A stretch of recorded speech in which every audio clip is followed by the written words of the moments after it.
Welcome back to SK குக்கிங்க. வாங்க வீடியோக்குள்ளே போகலாம். இன்றைக்கி என்னோடய ஸ்டைலில் தாங்க காளான் பிரியாணி எப்படி பண்ணலான்றதை பார்க்கலாம் வாங்க. அதுக்கு சின்ன குக்கரில் 1 டேபிள் ஸ்பூன் நெய் விட்டுக்கோங்க. நெய் காஞ்சதுக்கப்புறம் பார்த்திங்கன்னா ஸ்பைசஸ் எல்லாமே ஆட் பண்ணியிருக்கேன். 3 பச்சை மிளகாய் ஆட் பண்ணியிருக்கேங்க. பச்சை மிளகாய் போடுறப்ப வெடிக்கும், பார்த்தே போடுங்க. சிம்மில் வச்சே போட்டுக்கோங்க.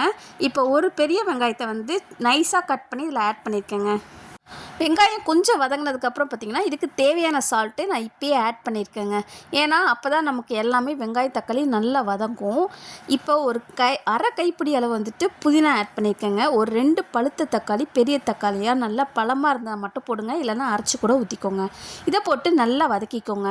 இப்போ வெங்காய தக்காளி வந்து ஆல்மோஸ்ட் கொஞ்சம் வதங்கினா போதும். இந்த ஸ்டேஜில் நம்ம காளானும் கட் பண்ணி போட்டுக்கலாங்க. இப்போ பார்த்திங்கன்னா காளானும் அந்த வெங்காயம் தக்காளி இதெல்லாமே சேர்ந்து நல்லா தொக்காட்ட வரணுங்க. இப்போ நல்லா தொக்காட்ட வந்துருச்சு. இந்த ஸ்டேஜில் தான் நம்ம மசாலாலாம் ஆட் பண்ணிக்கலாம். ஒரு 1/4 டேபிள் ஸ்பூன் மஞ்சத்தூள், 1/4 டேபிள் ஸ்பூன் தனி மிளகாத்தூள், 1/4 டேபிள் ஸ்பூன் மல்லித்தூளும், ஒரு 1/4 டேபிள் ஸ்பூன் கரம் மசாலாவும் ஆட் பண்ணியிருக்கேங்க. புளிப்பில்லாத தயிர் வந்து சின்ன கரண்டியில் எடுத்து ஆட் பண்ணிக்கோங்க. இதுக்கு ஒரு அரை கைப்பிடி அளவு வந்து கொத்தமல்லியை ஆட் பண்ணிக்கோங்க. இப்போ எல்லாத்தையும் போட்டு நல்லா வதக்கி நம்ம ஊற வச்சுருக்க அரிசியை வந்துட்டு இதில் ஆட் பண்ணிக்கலாங்க. இப்போ ஒரு டம்ளர் அரிசி எடுத்திருக்கேன். அதில் வந்து 2 டம்ளர் வந்து நான் தண்ணி விட்டுருக்கேங்க. இப்போ தண்ணி நல்லா கொதித்து வரட்டும். கொஞ்சம் கொதி வர ஸ்டேஜில் நம்ம 1/2 லெமன் பிழிஞ்சு விட்டுக்கலாங்க. இப்போ குக்கரை மூடி போட்டு ஒரு 2 விசில் போல் எடுத்துனிங்கன்னா நம்மளோட காளான் பிரியாணி சூப்பராக ரெடி ஆகிக்குங்க.